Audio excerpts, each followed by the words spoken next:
Since it is election season, public endorsements will try to get you to vote for certain candidates, but some people are excluded from doing that. Tonight, Target 7's John Carlin looks at one local church that is doing just that possible.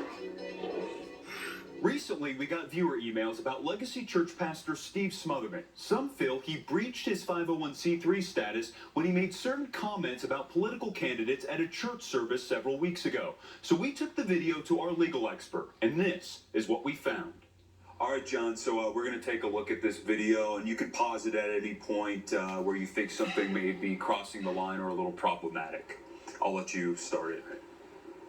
We got to change our thinking on what it means to vote. You need to get registered to vote, and you need to vote. In fact, let me just stop right here. We have two choices in New Mexico. We have the Wicked Witch of the North, or you have Mark Ronchetti. What you just saw and heard was Pastor Steve Smotherman of Legacy Church addressing his congregation on July 11th, 2022. The church is a 501c3 nonprofit. IRS says if you're a church, if you're a nonprofit, you cannot endorse political candidates, or you cannot oppose political candidates directly or indirectly, or you lose your tax-exempt status. Now, I'm going to say this publicly. I'm going to say for all the news to get on and talk tonight if they want or tomorrow about, oh, they're 501c3, which you're so stupid you have no idea what you're talking about. I'm telling the media that, but they won't put me on and do a live debate with all these attorneys they have that know nothing about what they're saying. Smotherman is referring to this report we aired on November 19th, 2021. Listen, early voting is open now. Go vote till December 4th because we need people like her on the city council. At the time, the pastor made the comments in support of city council candidate Lori Robertson. We need people like her to make sure this crazy guy they call mayor doesn't continue to push his agenda. Day in that instance said Smotherman may have been in violation. Having watched this a couple of times, more than a couple of times, I would think if the IRS looks at it, they'll say, you know what, you're really crossing the line. You're saying vote the mayor out, vote these counselors in, and whether they actually take action against them, who knows? As far as Target 7 knows, no action has been taken by the IRS.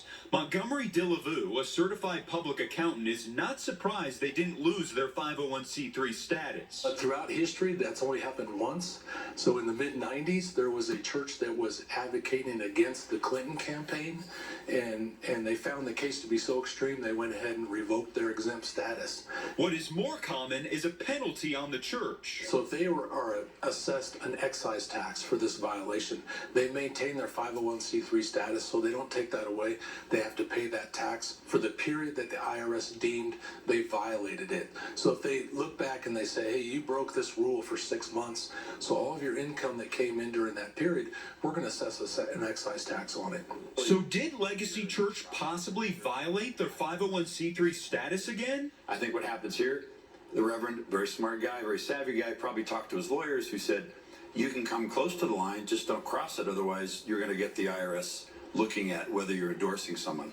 And I think he comes close to the line, but he doesn't cross it here. Most 501c3 violations are caught when someone files a 13909, a complaint form asking the IRS to investigate a possible violation. Once a complaint is filed, the IRS says they usually respond to it within 30 days. For Target 7, I'm John Cardinelli. Now, Legacy Church told us, God says we should not shed innocent blood. There is none more innocent than babies in the womb, yet this governor has turned New Mexico into a late-term chamber of horrors. She has the worst and most murderous COVID response in the country. Now, we also reached out to the IRS to see if the church is under investigation. They said they cannot disclose that information.